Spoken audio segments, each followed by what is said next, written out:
a known conspiracy theorist, author, and radio host. In the June prior to the 9/11 attacks, William Cooper made a bold prediction on live radio, stating that the US would be under attack, and the attack would be blamed on one very specific individual, Osama bin Laden. Sure enough, 4 months later, his prophecy was manifest, and Osama bin Laden committed the deadliest terrorist attack on American soil to date. However, this curious tale doesn't end there.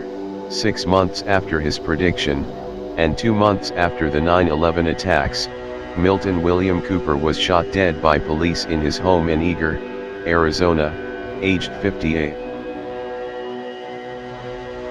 The largest intelligence apparatus in the world, with the biggest budget in the history of the world, has been looking for Osama bin Laden for years and years and years, and can't find him. Some doofus jerk-off reporter with a camera crew waltzes right into his hideout and interviews him. So why do all these fools believe this charade? That a CNN reporter and his little camera crew can do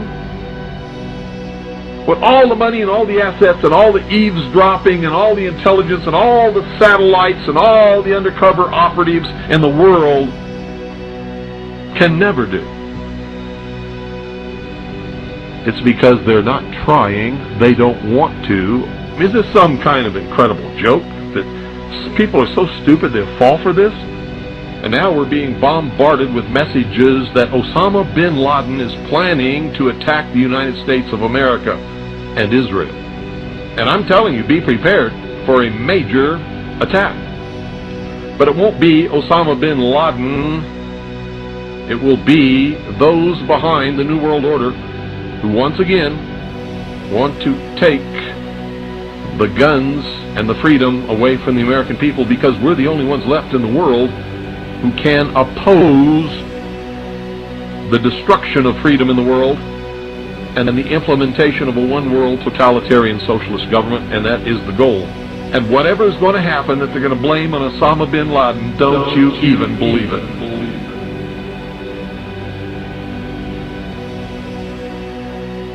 Speaking at a public event sometime after 9/11 in Orlando, Florida, George Bush was asked what he felt when he first learned that America had came under attack. George Bush claimed that he saw the first plane hit the tower during a live television broadcast whilst at a school he was visiting.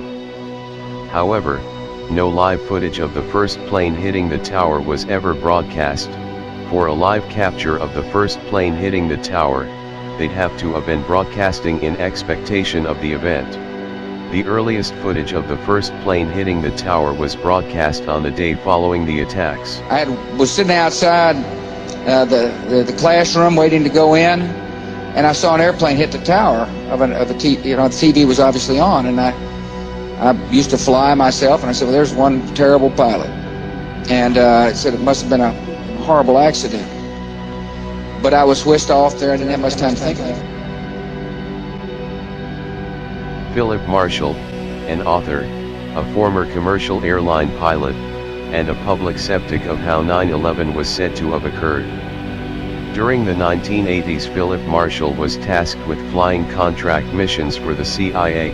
One contract he was involved in would later become the Iran-Contra scandal, an arrangement between the US and Nicaraguan Contra rebels, to provide them with funds in order to trade arms with Iran for profit.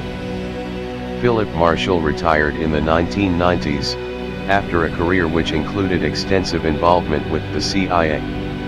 When 9/11 occurred, Philip Marshall, with all his aviation knowledge, concluded that 9/11 could not have happened the way it was reported.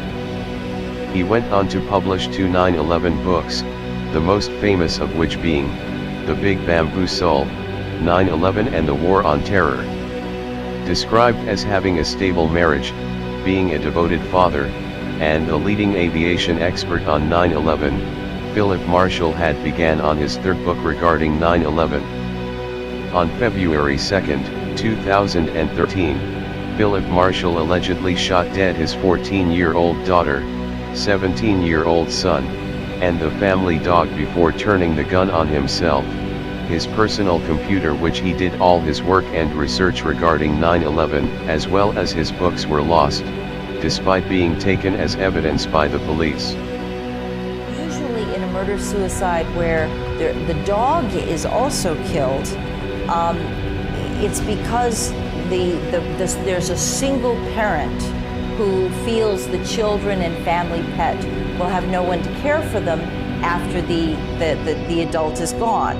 So they kill the entire family in despair. There is nothing about Philip Marshall as a man that fits the profile of a murder-suicide. This is not something that anyone believes who knows. The neighbor walked in, saw Phil Marshall lying on the floor on his back with a bullet hole which had bled profusely on the left side of his head. And this is very interesting because Phil Marshall was right-handed.